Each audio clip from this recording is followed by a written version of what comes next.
Pura-pura minta bantuan ke TNI Polri, dua wanita ini ternyata utusan KKB untuk mata-matai pos keamanan.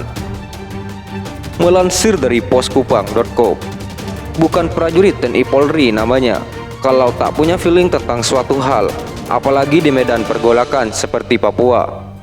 Demikian pula dengan sebuah fakta yang dialami para prajurit TNI Polri di pos keamanan di daerah itu baru-baru ini.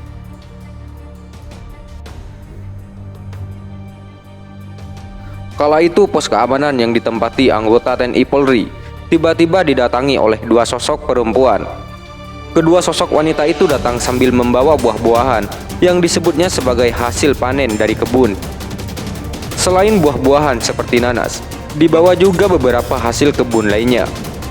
Sambil tersenyum malu, keduanya menyampaikan maksud kedatangan mereka di pagi hari itu, bahwa mereka ingin meminta bantuan bahan pangan seperti beras dan mie instan. Ibarat barter, itulah situasi yang terjadi pada pagi itu di salah satu pos keamanan yang ditempati TNI Polri. Sebagaimana video yang beredar luas di media sosial belakangan ini, aparat TNI Polri pun menyambut kedua wanita itu dengan senang hati. Bahkan kepada kedua tamu itu pun diberikan bantuan pangan seperti yang diminta. Namun ada hal yang mengganjal di benak aparat TNI Polri pada pagi hari itu. Pasalnya salah seorang di antara kedua tamu tersebut memperlihatkan gestur tubuh yang tak biasanya. Wanita itu gusar, sepertinya ada sesuatu yang disembunyikan. Ia juga kelihatan tak sabar untuk segera pulang dari pos keamanan itu. Makanya, ketika bantuan itu baru diberikan, wanita tersebut buru-buru meninggalkan pos keamanan dengan 1001 alasan.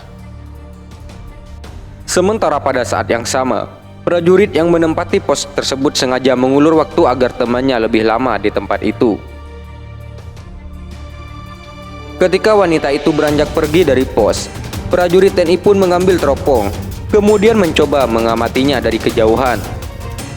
Betapa terkejutnya, ternyata wanita tersebut bukan kembali ke rumahnya, tapi berjalan ke sebuah honai yang letaknya di dekat hutan. Melihat kejanggalan tersebut, TNI Polri pun mulai menginterogasi wanita yang masih berada di pos keamanan itu.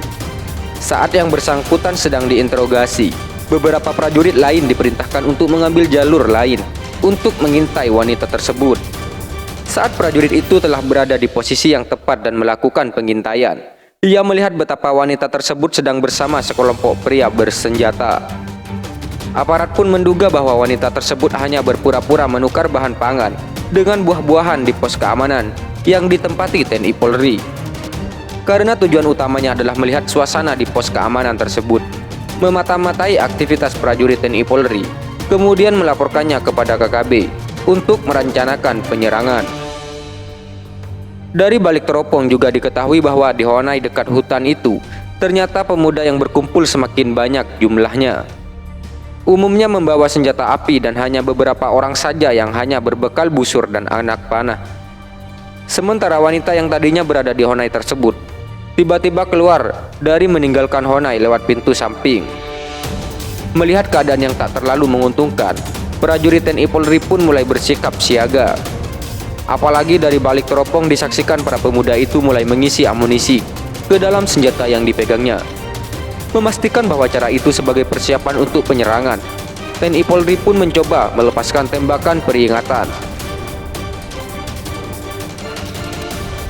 Alhasil tembakan itu disambut pula dengan tembakan yang membabi buta oleh kelompok kriminal bersenjata tersebut.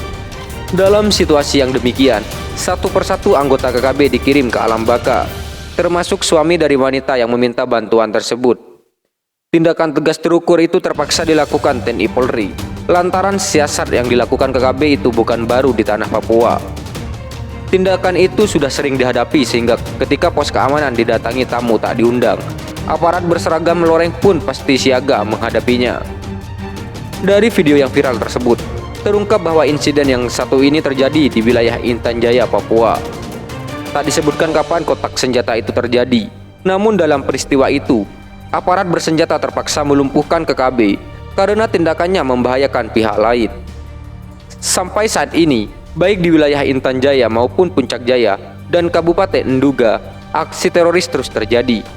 Baik Lekagak Telenggen, Oniko Bagau, Goliat Tabuni maupun Egyanus Kogoya secara bergantian melakukan penyerangan ke TNI Polri. Bila targetnya tak terwujud, maka mereka sesuka hati melampiaskannya ke warga sipil, baik itu guru, ASN, tukang ojek, pekerja bangunan maupun tenaga medis lainnya. Baru-baru ini KKB menembak mati seorang guru kemudian membakar habis rumah yang ditempatinya. Tak diketahui persis apa motivasi dari tindakannya menghabisi tenaga pendidik tersebut. Namun KKB menyebutkan bahwa guru itu ditembak mati karena yang bersangkutan menjalankan tugas sebagai kaki tangan TNI Polri. Namun cara itu biasanya digunakan untuk menunjukkan eksistensinya di tanah Papua. Tujuannya satu, yakni merebut kemerdekaan dari NKRI yang disebutnya sebagai penjajah. Atas tindakan KKB yang bertujuan meraih kemerdekaan itu, Menko Polhukam Mahfud MD menandaskan bahwa KKB jangan bermimpi soal kemerdekaan, sebab mayoritas negara di dunia mengakui Papua sebagai bagian dari NKRI. Papua merupakan bagian dari wilayah Indonesia. Sekian dan terima kasih. Jika ada salah kata, kami mohon maaf. Jangan lupa like, komen, dan subscribe.